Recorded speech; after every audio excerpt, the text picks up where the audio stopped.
Hello, this is a training video to show you the importance of observation and documentation in the classroom, especially when you're conducting assessments for reading, comprehension, and fluency. The most important thing of when you're doing observation is that you start observing from the moment when a child enters the classroom to when they leave the classroom. This is so that you can get objective observation. You never want to do subjective observation and add feelings, emotions, anything that you cannot physically see or hear should be documented. You should never add to documentation, only write down exactly what occurs and exactly what you hear and see. This is so you can be objective and record only the facts. That way it can better assess the child for their needs, whether that be special education placement or any other assessment needs that they'll have. For today's observation, we're going to utilize a running record and have a student read a passage from just from a 6th grade assessment chapter. And I'm going to use running records to make sure that they're at or above reading level. If they're not, then I would take documentation and off of those running records, and I would make an assessment plan to help get them to the specific level that they need to be at and see if they need other classroom supports or aids in the classroom. So my student, how are you doing today? Good. Good. All right, today we're going to be reading from a passage in this short story book. So I'm going to start the timer, and then I'm going to have you read from this and then continue reading. And then after we're done, I'm going to ask you a few short questions. So this form of assessment, the child knows that they're being assessed and that they're going to be kind of modeled their reading approaches throughout. I'm going to let the child first read through the passage once, and I'm not going to stop them if they make any incorrect pronunciation errors, grammatical errors, anything like that. Afterwards, I would have them reread the passage, and I would go over what they had gotten incorrect. Then I would have them reread it again just to see if they've increased in their comprehension and fluency rates. They should score at a specific level dependent on their reading goals, and this will help determine just if they're meeting the standards and content for their specific grade level.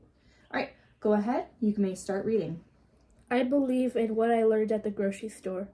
8 weeks ago, I was released from the hospital after suffering a pulmonary embolism.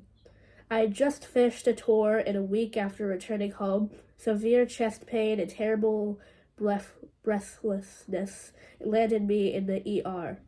A scan revealed blood clots in my lungs.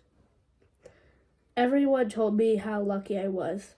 A pulmonary embolism can take your life in an instant. I was familiar enough with the medical term, but not familiar with the pain, the fear and the depression that followed. Everything I had been looking forward to came to a screeching halt. I had to cancel my upcoming tour. I had to let my musicians and crew members go. The record company, the booking agency, I felt that I had let everyone down. But there was nothing to do but get out of the hospital, go home, and get well. I tried hard to see my unexpected time off as a gift, but I would open a novel and couldn't concentrate. I would turn on the radio, then shut it off. Familiar clouds gathered above my head, and I couldn't make them go away from a pill or a movie or a walk. This unexpected time was becoming a curse, filling me with anxiety, fear, and self-loathing. All of the ingredients of the darkness that is depression.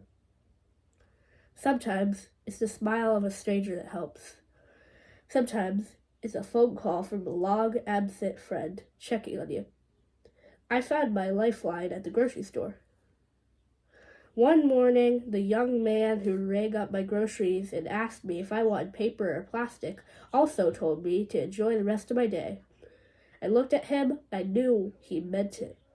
It stopped me in my tracks, and I went out out and I sat in my car and cried. What I want more than ever is to appreciate that I have this day and tomorrow and hopefully days beyond that. I'm experiencing the learning curve of gratitude.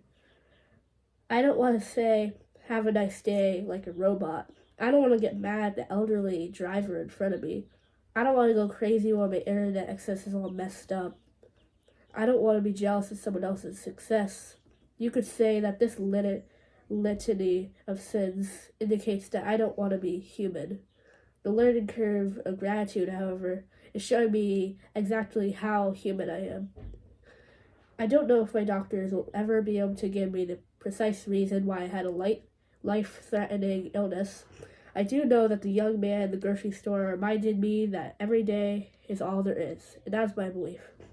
Tonight, I'll cook dinner, tell my husband how much I love him, curl up with the dogs, watch the sun go down over the mountains and climb into bed. I will think about how uncomplicated it all is, and I will wonder at how it took my entire life to appreciate just one day. That was a great job. You did a wonderful, wonderful job reading that.